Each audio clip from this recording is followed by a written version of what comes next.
you just mentioned again the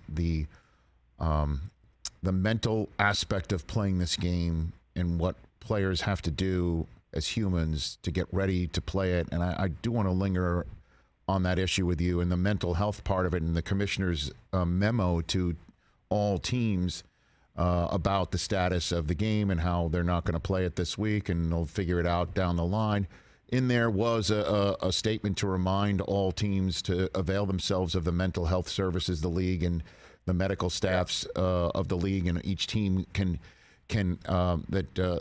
provide and to avail themselves of it. And I kind of just want to ask you about what you have to do to get ready to play a game and how, you know, tamping down the threat of violence and significant injury has to be tamped down, and how last night watching the CPR on the field kind of removed whatever veil every player has to create in their minds. Is that an accurate assessment or description of it? I think we do have to do that. I think ultimately over a period of years and the repetition of it, you kind of build up this callous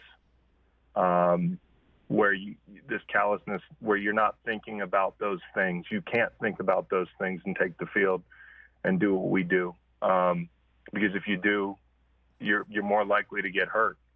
And you're out there 100 miles an hour. It is a bunch of car crashes, as my dad put it. And ultimately, it can't be in the forefront, which is why it's so inconceivable to think about, you know, after seeing that last night, that somebody, you know, that these guys might have to go back out on the field. And I was just so hopeful that they would suspend the game and give these guys the space to begin. And the healing hasn't begun because they don't know what's going on with their brother. But there will be a period of healing for these guys. I mean, this is real trauma to see something like that.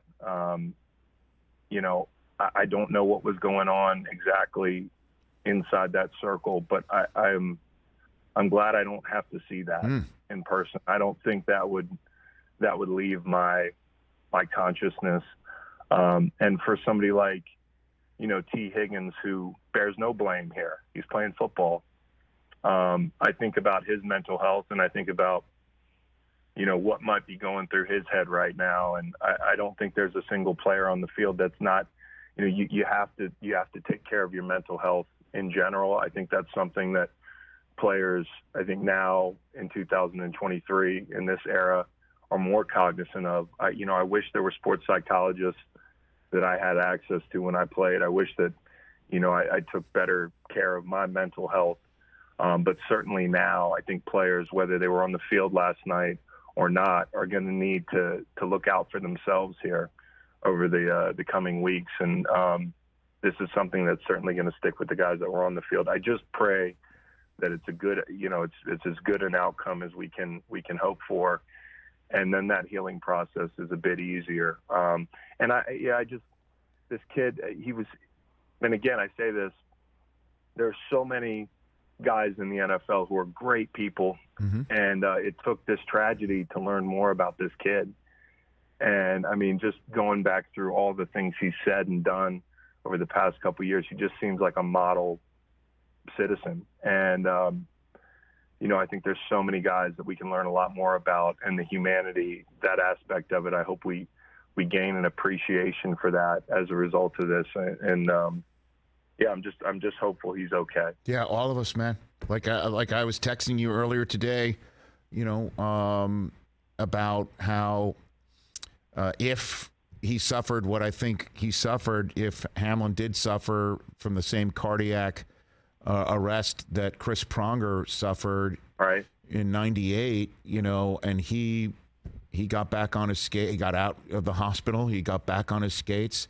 He made the Hall of Fame. Like, this is the sort of hopefulness that I'd love to give out while we're waiting. You know what I'm saying? Yeah, and I know Chris Pronger, and you know, he had an amazing career after that. And seeing that video last night kind of surfacing again, it's so scary. It's just the suddenness of it. And, you know, as a player, you have no idea what's happening on the ice or on the field when that happens, because we're not doctors. Like whatever people are throwing around as a diagnosis, we don't know that stuff.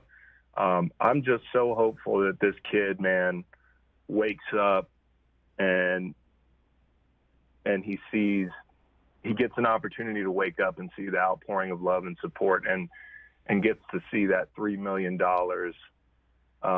in his fund, and gets to see all the positivity that's been tossed his way deservedly, because he's one of many great kids in the NFL. And, there's not a lot of times you get this outpouring of love and support and get to wake up, and I hope he gets to see that. I mean, that's all I care about. The next, can he continue playing football? He's been an important player for them.